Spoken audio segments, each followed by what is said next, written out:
Your endeavor is correct to a point. As long as you can prove that renewables can substitute in an economical fashion, where the savings that you will manage out of not burning fuel, and the cost will be, building this facility will be lower than the amount of, we have the fundamental problem in Saudi Arabia is you have no fuel cost on what is being given to SIG or what SIG is charging for electricity. For serious, understandable social programs, the idea of playing with them is quite difficult. And as long as you are burning a barrel for $4.50 in the local market, there is a huge room to say that by going for solar or even substituting would be an ideal approach. But the question is, what if you change your pricing? I'm only saying it hypothetically. There is no yet any emphasis on that. Now, the whole economics of this whole thing will change. So you have to put the policy not only on what practice today, but what we will be also practicing in the future. I'll leave the floor to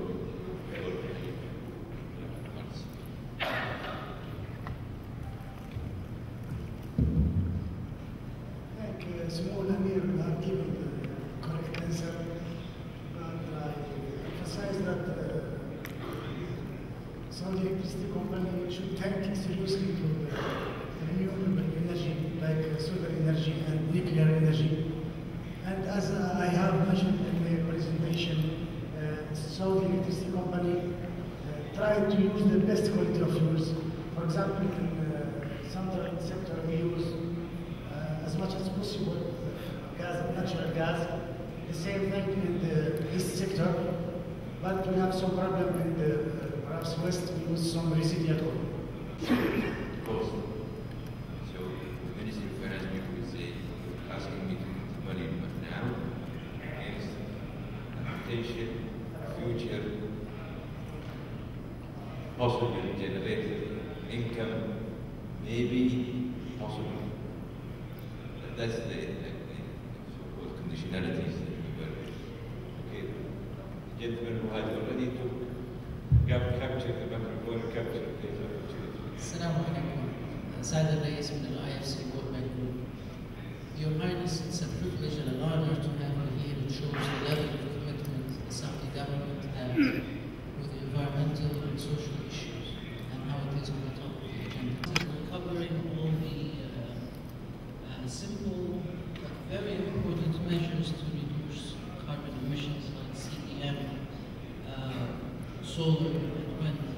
Solar and wind will not replace the base power that we are producing through gas and oil. They are very important, and we're not emphasizing enough the true measures that will reduce carbon emission by more than half.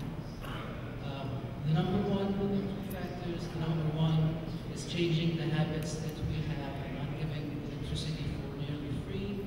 And the Saudi government has signed a memorandum with the G20 last October that the tariffs will change. They'll still be given to the power, but in a way not to encourage consumption of energy. The other issue is the use of fuel.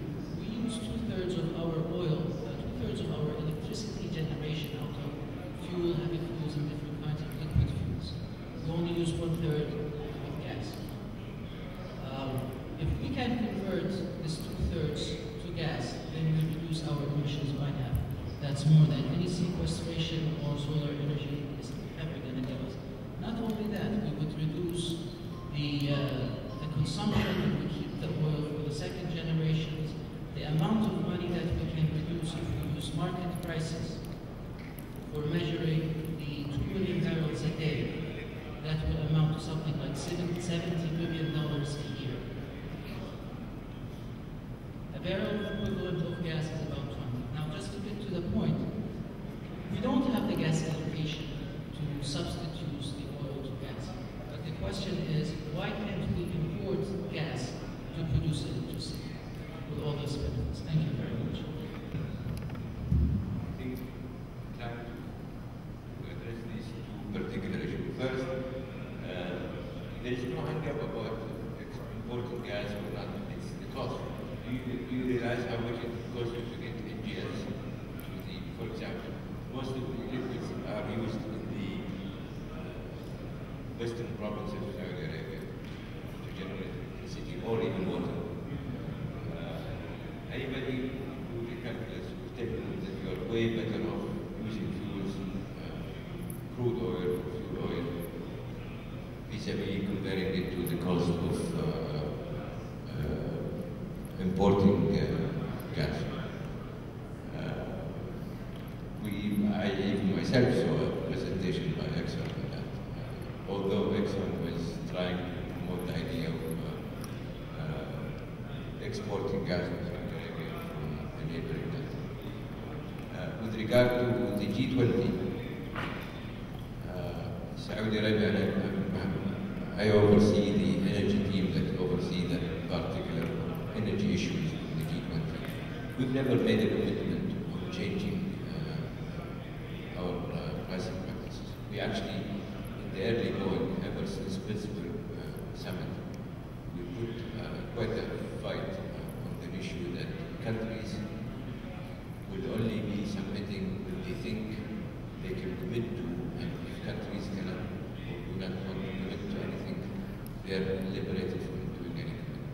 And that was a vigorous debate that went on for 6 months and culminated in a meeting in Paris. So we are out of any commitments to change or commitment to even report. Make sure that even reporting remains volatile. Okay.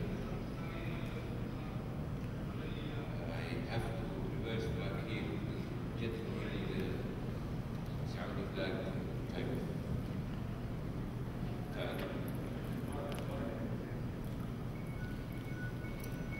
good. Thank you, Hans, for giving me the opportunity to ask. Actually, my question goes for Mr. Ahmed and Mr. Nadir about CDM. Before asking my question, I'm going to introduce myself. I'm Ahmed Amra from Tech. My question is about CDM. Do you think CDM still represents a solution for carbon emissions problem? And before I get your answer, I need just to highlight facts. You already covered part of your presentations.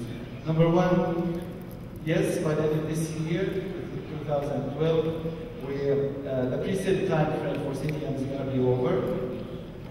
Number two, Copenhagen's summit failed to guarantee sustainability for the program. And number three, till the moment, there's no certain extension for the program. The second part of the question, talking about CDM, Kyoto, UNFCCC, how about promoting PER instead of CER, where I do believe that you know it's much easier to be achieved in CER. Thank you. For now, the CDM is the only process available. So maybe development a better thing, or even worse, there might be nothing implemented. For now, it's fine. VR, okay, also fine. I didn't mention it, but it's also okay. But mind you, the CDM process also needs financial commitments and support from developed countries, that didn't exist. They committed billions of dollars. They didn't pay a penny of it. So it's not a process that's a standalone process. There's a lot that will happen. Personally, I think that climate change is happening and we have to bear the consequences. And the polluting countries have to pay for the most affected countries, the price, where they can adapt to that. Any process that will solve that problem, hopefully, will be a perfect solution. Till now, there's nothing in the end of the problem, unfortunately. I overlooked this section, so I've never given them. Go ahead. Yeah, hello. Shukri Kundanji. If I may, I'm always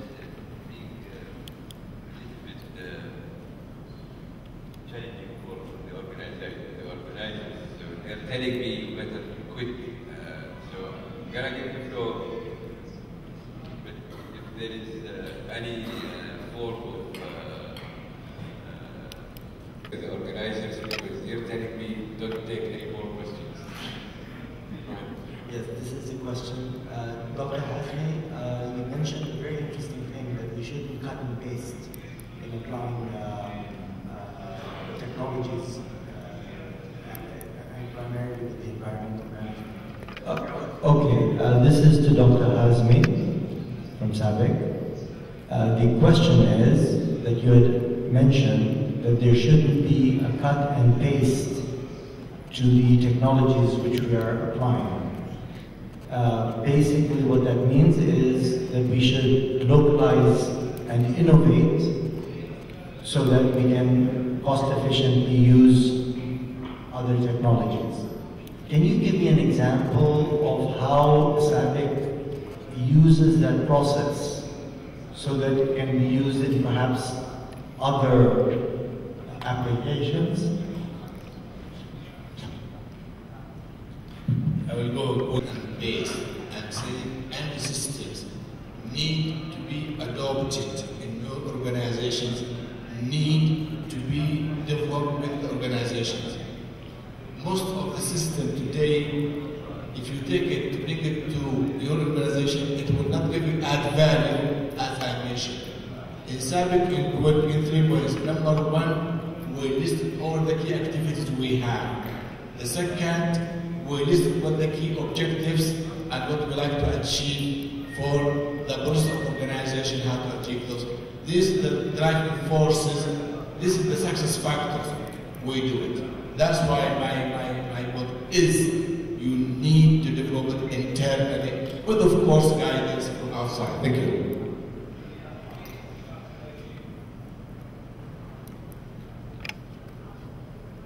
Am I allowed to take one more question? Yes, please. We have an authoritarian lady here, so can we go for one more question? Because there is one there. Hello, I'm sorry, there is one lady here.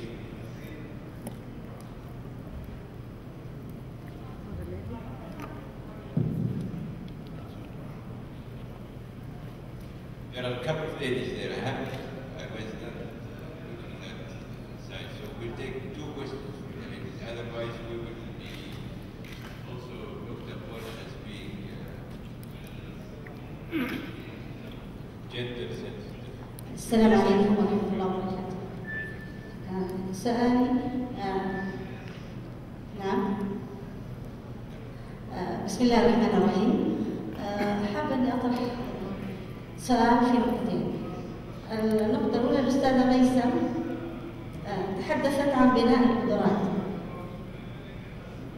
التدريب والاستقطاب لعدد من المتطوعين في مجال تقديم معلومات عن التغيير المناخي. سؤالي: ما هي المحفزات والآلية التي نقوم بها بحيث يكون هناك اهتمام ذاتي من أفراد المجتمع المحلي بالتغيرات البيئية؟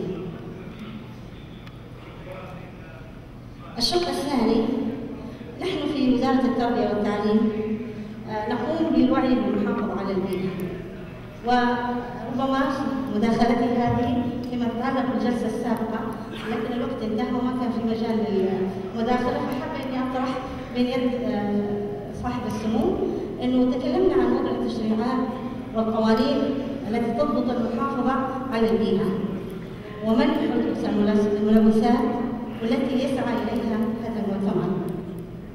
والدين الإسلامي قد شمل جميع ما نطمح إليه من تشريعات ونظام دقيق شامل قادر على التعامل مع أوضاع البيئة من حيث إعمارها وحمايتها. وهذا ما نطمح أن يشمله المؤتمر بورقة عمل ثرية تخدم البشرية كلها ويكون لنا فيها السبق في تميز هذا الدين، وهذه هي هويتنا العالمية التي يحتاج العالم الاستفادة منها. وشكرا. بتصور السؤال الأول كان موجه لي. عفوا، سألتي عن المحفزات، بس محفزات لأي شيء؟ هي نستقطب عدد من المتطوعات أو المتطوعين في مجال التغير البيئي أو المناخ البيئي. ما هي المحفزات والآلية التي ممكن نقوم بها لاستقطاب هذا العدد من المتطوعات؟ تنمية القدرات المحلية وتكثير التوعية.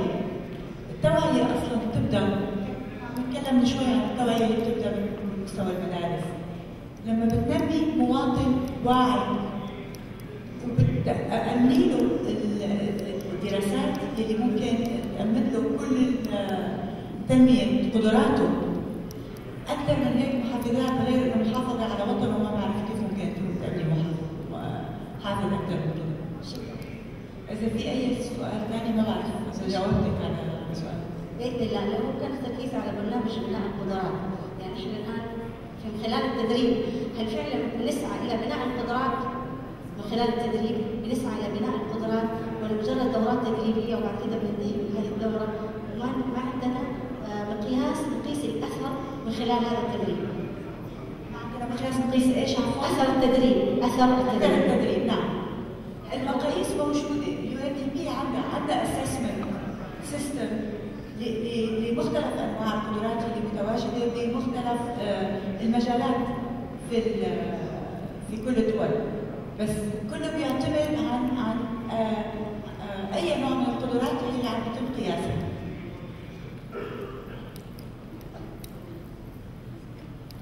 في سؤال من أخت ثانية هناك. في أحد من الأخوات كان عنده سؤال؟ في أخت. السلام عليكم.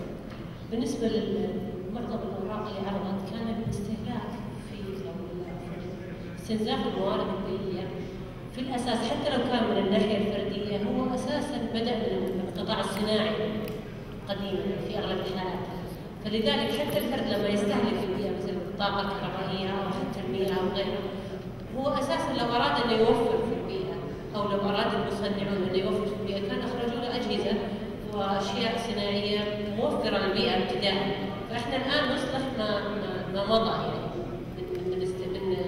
من أدوات مصنعة مستهلكة للطاقة، فبالتالي يحتاج الأمر إذا أردنا أن الفرد يصلح. طبعاً هو أساساً في مسؤولية فردية أن الفرد مسؤول عن بيئته في كل الحالات سواء وجد أدوات صناعية موفرة للطاقة أو لم يجد، ولكن أساساً ينبغي أن تكون البداية من القطاع الصناعي، القطاع اللي يتولى تصنيع منتجات أو يتولى استنزاف موارد بكميات أكبر، لأن الفرد تأثيره بالنسبة للبيئة أبسط من تأثير المجال الصناعي. هل هناك نية لتحديث القوانين المتعلقة بالمنتجات الصناعية مثلا عندنا في المملكة مثلا لما المستهلك يريد أن يبني منزل خاص ويريد أدوات مرشدة للبيئة ما يجد لا قائد يدله كيف من وين يشتري هذه المنتجات أو هي متوفرة بكميات كبيرة ولا لا. الأمر الثاني حتى لو أراد بحث وكان عنده رسالة أنه يريد أن يوفر يجدها بأسعار عالية، فما هي بأسعار منافسة تجعل الفرد يلجأ إنه يبني مباني خضراء وصديقة للبيئة وغير ذلك. فهل في نية لاستخدام قوانين لإلزام سواء الشركات العقارية اللي تبني أو غيرها أن تكون المباني فعلا صديقة للبيئة حتى تساعد الفرد على ترشيده؟ شكرا على السؤال. I will respond in Arabic. The question was in Arabic and it's important that our Saudi attendants understand. السؤال ممتاز لأنه في حاجتين. احنا الآن في المملكة كونا مركز سعودي لترشيد استهلاك الطاقة. أهم وصدر فيه قرار مجلس الوزراء، ولو أحد مهتم ممكن ينظر في نظام وتفاصيل وأهداف وأغراض، منها إنشاء برنامج وطني لترشيد الطاقة. الهدف الأساسي من البرنامج أنه يحتوي على كل ما يحتاجه برامج الترشيد، سواء في كود البناء، سواء في كل الجهات الحكومية اللي لها طرف بشكل أو آخر في عملية ترشيد الطاقة هي مشاركة في المركز. ما نهدف إليه الآن واللي أتمنى أن نصل له بنهاية العام أنه يكون عندنا مسودة لبرنامج وطني شامل يدخل في ذلك حتى زي ما ذكرتي اللي هو تقنين اللي يسمونها الابلاينسز اللي هو المكيفات، الادوات الكهربائيه. في الان معمول فيها هيئه المواصفات والمقاييس تعمل بشيء، ولكن للاسف ما هو مطلوب من مصنعين او مستوردين عند استيراد هذه الاجهزه او انتاجها هنا محليا معدل ترشيد صغير.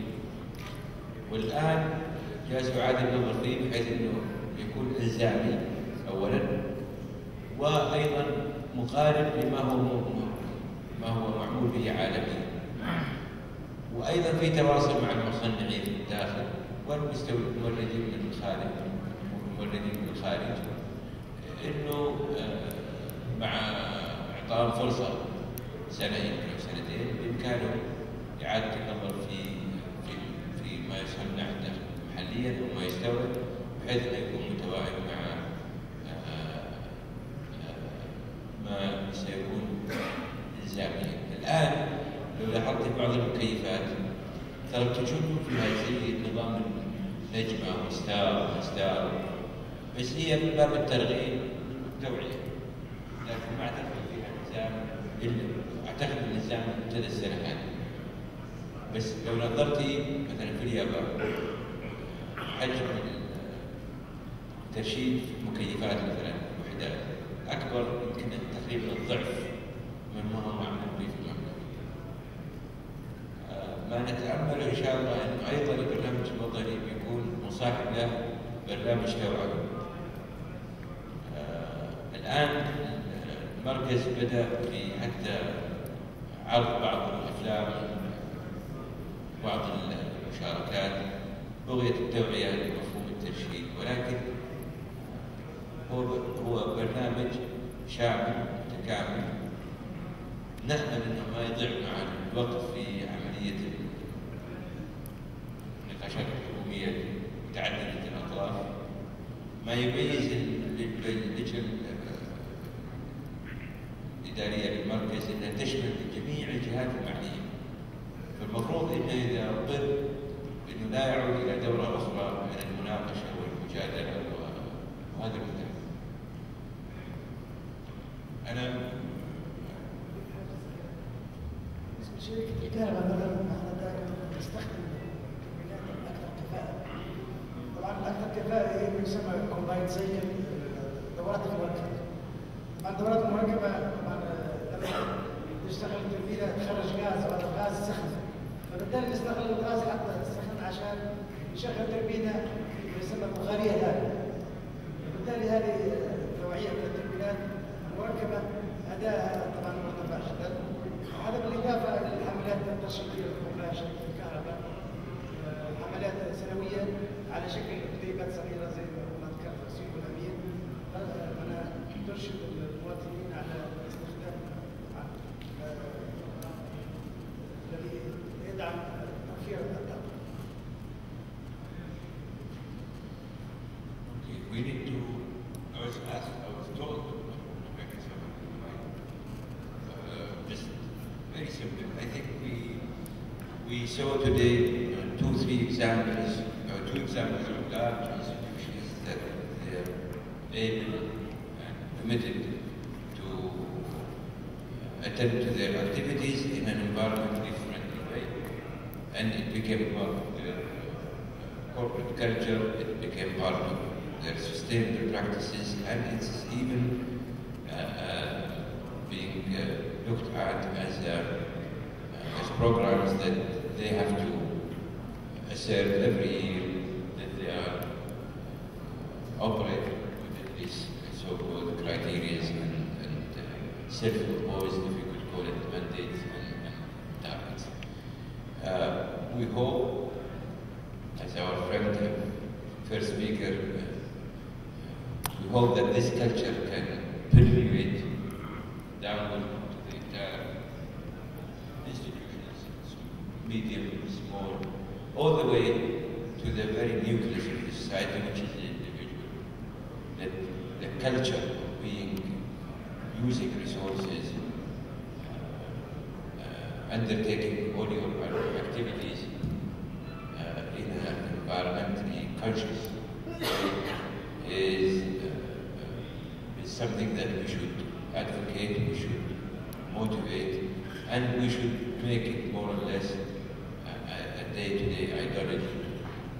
That ideology should be supported and incubated by programs, awareness programs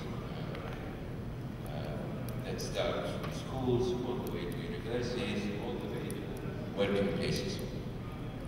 And in a way, it should be made in a way that is measurable. This way we will be able to see and test how one is performing. We are aided in attending to these endeavors by international institutions such as UNPD in terms of capacity building, in terms of demonstrating to us the so-called righteous path of how we conduct our activities in a holistic way. The environment protection endeavor or sustainable development, as I said last night, it encapsulates three serious issues, very interrelated, very intertwined, and they're mutually enforceable. You need to do well in terms of economic development, social development, but yet you want to do all of that mindful that you need to protect the environment. And each and every one of these three so-called pillars must be protected and not to be compromised in attending to the other two pillars. With that kind of holistic approach, there are international organizations, there are international companies, there is a so-called market where trade can be managed. All what we need to do is to reorganize ourselves, reconfigure ourselves, make ourselves amenable to mechanisms such as the CDM. And by the way, I need to remind everybody here who has any interest in CDM that they better rush and come to the DNA of Saudi Arabia before the 28th of December. Otherwise, the DNA and the CDM mechanism will be on a standstill until hopefully a new and extended period of reactivation. So I will push everybody who has any interest in CDM and DNA and to approach the DNA as soon as immediately as possible. I have to make a little bit of a correction because my ear is still I think our friend here talked about per capita emissions. And this is a seriously an unjust measure for the Gulf countries. A country like Qatar, it produces huge amount of oil, huge amount of gas. And their entire population, locals and expats, I don't think it exceeds 700,000 barrels. So the idea of dividing Qatar, the production of oil and gas, and say this is the kind of emissions they made as a result of emissions on gas is quite harsh. And as you can see now, it does not reflect the effort that we are doing as Saudi Arabia or others are doing. So I would hope that our friends will have a serious environmental commitment, try to use different examples of different measures to eliminate the emphasis on how bad we are or how good we are in terms of the extra effort that we need to attend to our environmental environment of our countries. With that, I believe that I need to thank our speakers here, thank the audience, and again, I apologize for not giving everybody a fair equal chance. However, I believe that there is a lunch, and those of you who had not managed to ask their questions, that if they just approach speakers and spend some time with them. Thank you again for giving us all the opportunity.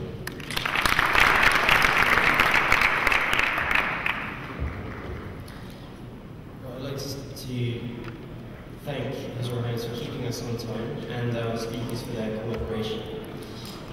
Now we have to present awards for participating in the session.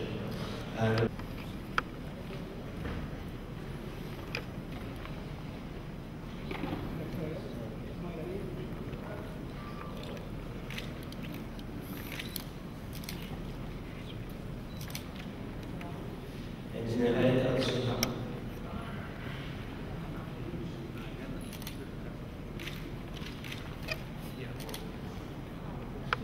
Dr. Mohsen Hafiz.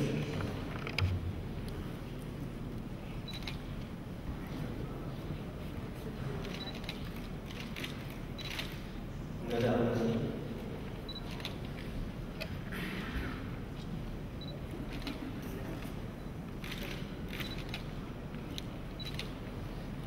Omar Ahmed.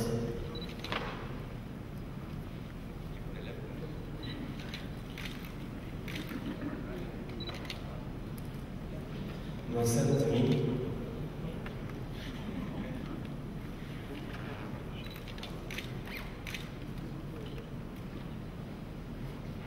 And finally to our Chairman, His Royal Highness Prince Abdulaziz Bin Salman.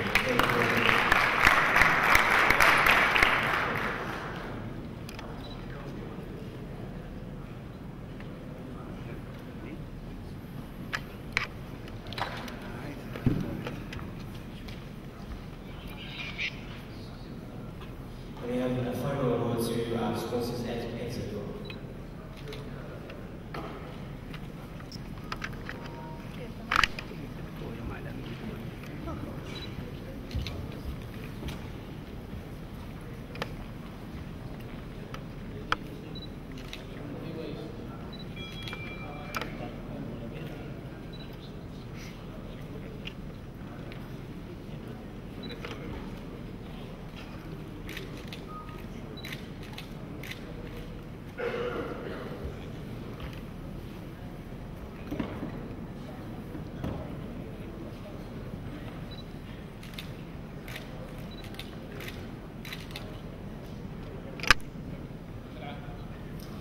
Thank you very much. At this point, we'll be taking our break for lunch. Serving out for some.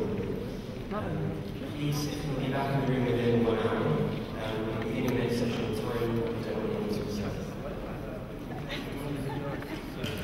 Thank you very much for your patience with us today. Please take your belongings with you. We're going to be rearranging the room into a different format. So if you keep your personal belongings with you, thank you very much.